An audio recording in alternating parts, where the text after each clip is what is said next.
Así como las ciencias naturales se subdividen en física, química y biología, y así como estas tres disciplinas centrales de las ciencias naturales se ramifican, por ejemplo, en astrofísica, en química orgánica, en química inorgánica, en biología molecular, en neurociencia, en distintas especializaciones, la filosofía está constituida por unos campos que se han mantenido como espacios de reflexión a lo largo de 2500 años de historia de la tradición occidental de la filosofía, y el primero de estos campos central que constituyen la filosofía, que si nos imaginamos el conocimiento humano como un árbol, vendría a ser las raíces y el tronco del conocimiento que ha desarrollado la humanidad, es la ontología. La ontología comienza a partir de la pregunta por el ser. ¿El ser se encuentra en la esencia o se encuentra en la apariencia? Y es la pregunta que inauguran los presocráticos tales Anaxímenes, Anaximandro, Anaxágoras, Heráclito, Pitágoras, Empédocles, Demócrito, con la reflexión del logos en el ámbito de la cosmología. Los presocráticos reflexionan acerca de la naturaleza del cosmos. ¿Acaso hay una esencia común a todo lo que existe en el universo, o en el universo solamente hay una multiplicidad de apariencias que no tienen ninguna sustancia en común? Los presocráticos desarrollan la idea del arjé o principio constituyente de todo lo que es, y plantean que el ser reside en ese arjé. La apariencia es ilusoria, por lo tanto la experiencia nos engaña.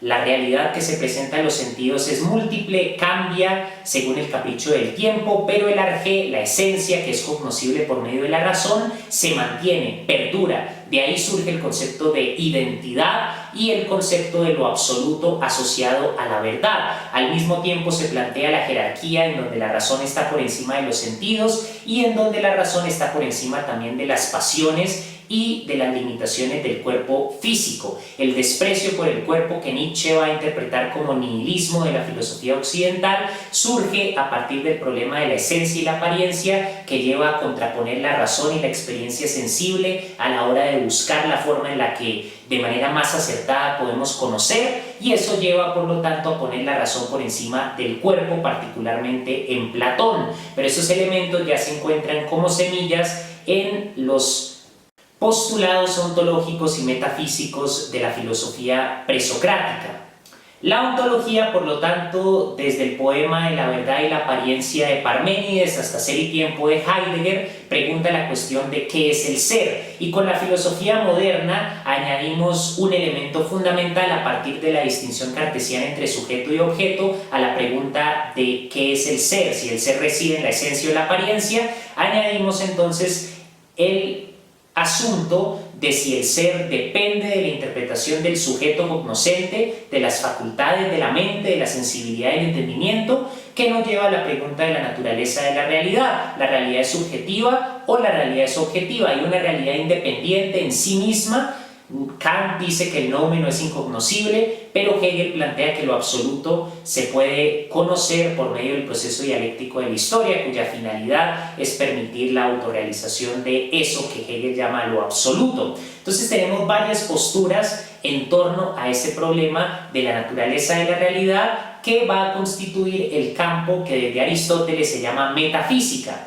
Entonces, primero está la ontología, pregunta por el ser. Segundo, la metafísica, pregunta por la naturaleza de la realidad. La realidad depende de la conciencia que esté ahí para interpretarla. Hay una realidad objetiva, cómo distinguir la realidad de un sueño, cómo distinguir, por ejemplo, que nuestros sentidos nos engañan y que la razón nos permite dar cuenta de algo que podamos considerar como verdadero. En tercer lugar tenemos la ética.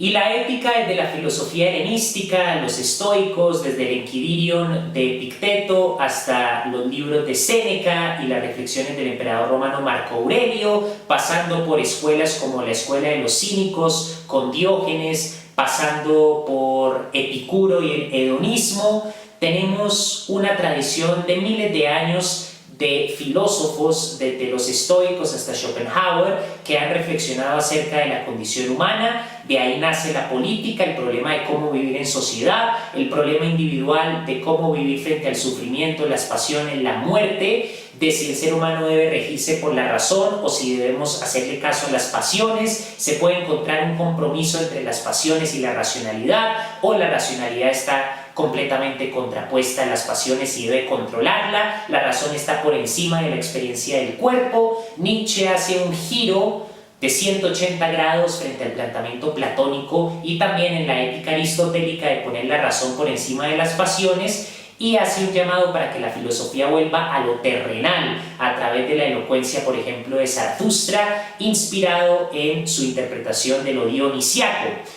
Pero por lo general en la filosofía occidental se ha tendido a darle primacía, por lo menos en los clásicos, en la antigüedad, a la racionalidad por encima del cuerpo. Entonces el problema de la ética es cómo vivir haciendo un diagnóstico de la condición humana que, entre otras cosas, supone las bases de lo que más adelante del siglo XIX se va a independizar como psicología, constituyendo un campo que ya no se considera dentro del quehacer filosófico propiamente, pero toda la reflexión psicológica tiene sus raíces en ese análisis filosófico de la condición humana que hacen, por ejemplo, los estoicos, Epicteto escribiendo sobre cómo alcanzar la imperturbabilidad o ataraxia, Séneca en sus cartas morales sobre cómo manejar la ira, Marco Aurelio en sus reflexiones sobre cómo lidiar con el miedo a la muerte.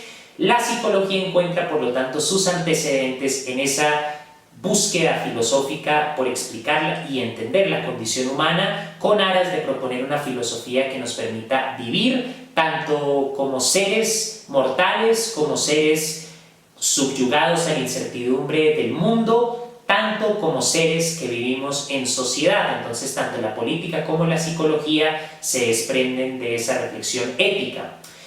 Está la lógica, entonces tenemos ontología, pregunta por el ser; metafísica, la reflexión filosófica sobre la naturaleza de la realidad; ética, la reflexión filosófica sobre cómo vivir; y tenemos la lógica, que implica analizar el lenguaje para poder diferenciar un razonamiento verdadero de la contradicción, de lo falso, de lo errado, de las proposiciones que no corresponden a una cuestión tangible en la realidad, a un asunto concreto.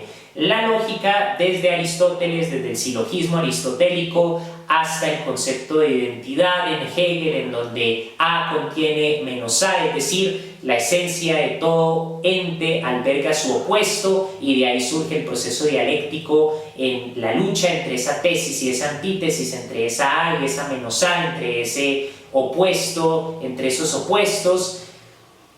Se ocupa de reflexionar sobre la verdad, cómo identificar que un razonamiento es acertado, cómo saber que un razonamiento nos permite desarrollar unas proposiciones que tengan un nivel de certeza. Tenemos la teoría del conocimiento, y la teoría del conocimiento plantea la pregunta de qué nos permite conocer, si la razón o la experiencia sensible. Los presocráticos, Platón, Aristóteles, le dieron primacía a la razón. Desde la filosofía moderna, desde los empiristas, por ejemplo John Locke, Berkeley, Hume, se le da primacía a la experiencia en tanto que es la que ofrece la materia prima a partir de la cual se desarrollan las ideas. Y en el idealismo trascendental de Kant, la sensibilidad y el entendimiento son las dos facultades que crean el fenómeno.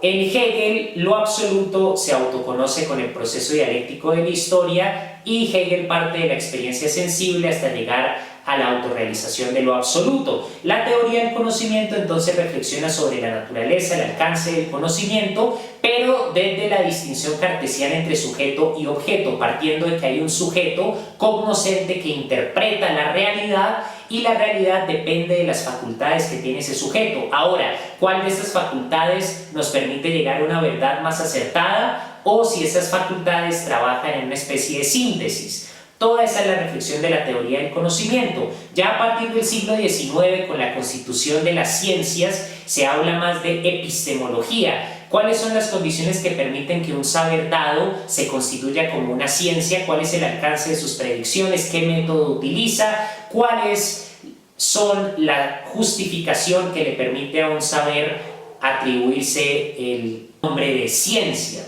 Y finalmente tenemos la estética, que implica un conocimiento de la historia del arte, de las diferentes disciplinas artísticas, para que el filósofo, a partir de ese conocimiento, construya la reflexión acerca de la belleza. Hay un común denominador en estos campos y es la pregunta por la objetividad y la subjetividad. El ser reside en la esencia, que es universal, cognoscible por medio de la razón, o se encuentra ligado meramente al relativismo de las apariencias que mutan continuamente. La realidad depende de las facultades del sujeto cognoscente que esté ahí para interpretarla, o hay una realidad universal. ¿Cómo conocer esa realidad?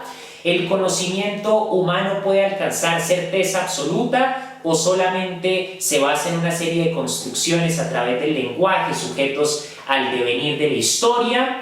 Y en la estética, ¿la belleza tiene parámetros que permitan hablar de una belleza objetiva o la belleza es simplemente una cuestión de juicio y por lo tanto meramente relativa? Esa contraposición entre la esencia y la apariencia, entre la razón y la experiencia sensible, entre la realidad objetiva y la realidad interpretada por las facultades particulares de un sujeto cognoscente, finalmente nos llevan a la contraposición entre lo subjetivo y lo objetivo, entre lo universal y lo particular, que son elementos que han constituido el desarrollo histórico de la ontología, de la metafísica, de la teoría del conocimiento, de la estética y de la lógica, de la ética también a lo largo de la historia de la filosofía. Los valores morales, el bien y el mal, son meras construcciones culturales e históricas subjetivas o hacen referencia a valores que de alguna forma se pudieran considerar objetivos. Siempre es esa búsqueda por una verdad que vaya más allá del relativismo, más allá de la subjetividad, que sea inmutable como el arjé de los presocráticos, que exista en sí mismo como las ideas en el topos urano,